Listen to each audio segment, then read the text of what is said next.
on to our weekly feature, Smart Farms. And rabbit keeping is one of the oldest forms of livestock rearing in the country, often done by the youth, but lack of knowledge on how to fully commercialize the venture has seen many suffer losses and even abandon the practice. On tonight's Smart Farm, we show you how one rabbit keeper is using aggregators to keep her rabbit venture profitable. Here's our very own Dennis Otieno.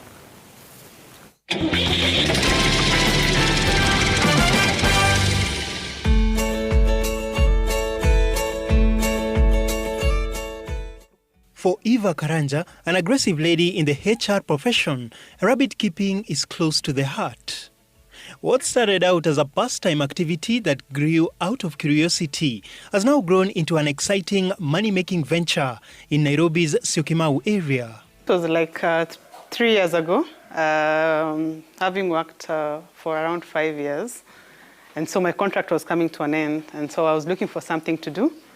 And so this is something my friend had been doing for a while. And so every time we met, she kept on telling me about these rabbits.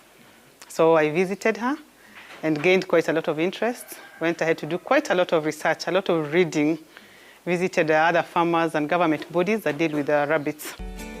Eva started off with a stock of 20 rabbits as she worked on their housing. Today, she has more than 600 rabbits. A good breeder is around 3,500. That is what you need to buy a very good breeder. Then the other costs now come in terms of building the structures. Over the last 1 year, Eva says demand for rabbit meat has risen and she has had to adjust to cope with the changing trends. Unlike other farmers who sell their rabbits based on their own stock, Eva has entrusted aggregators to beef up her stock whenever she runs short. Aggregators are basically growers or producers who consolidate and distribute agricultural products. For this to make economic sense, then it means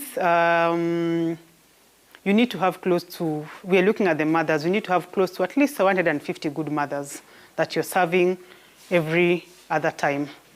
And because you cannot do this alone, for you to be able to be able to go commercial, then you must have people you're calling aggregators or outgrowers that you've trained and they know the quality you're looking for and what you're looking for. So for us, we have 10 outgrowers that we work with. And therefore, at any given time, then we're able to meet that demand for the meat out there that we have. But ideally, on your own, you cannot be able to meet, we are still not yet there. It is possible, but we are still not yet there.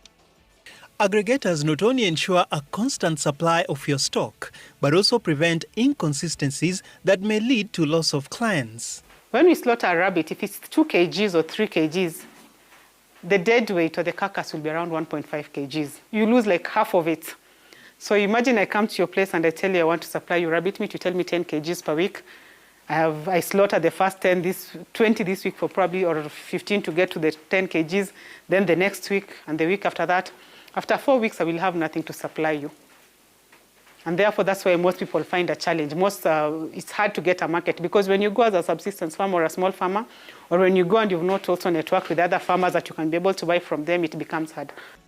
One must, however, carry out due diligence before engaging other producers. Because you see, every other day, every other week, you're slaughtering or you're selling breeders or some are in the process of are expecting, or some are giving birth. So the rabbits are at different stages all through.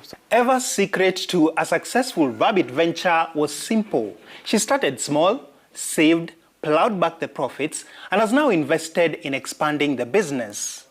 Her advice to potential rabbit keepers out there is to embrace patience, especially when it comes to markets. Dennis Otieno, Smart Farm.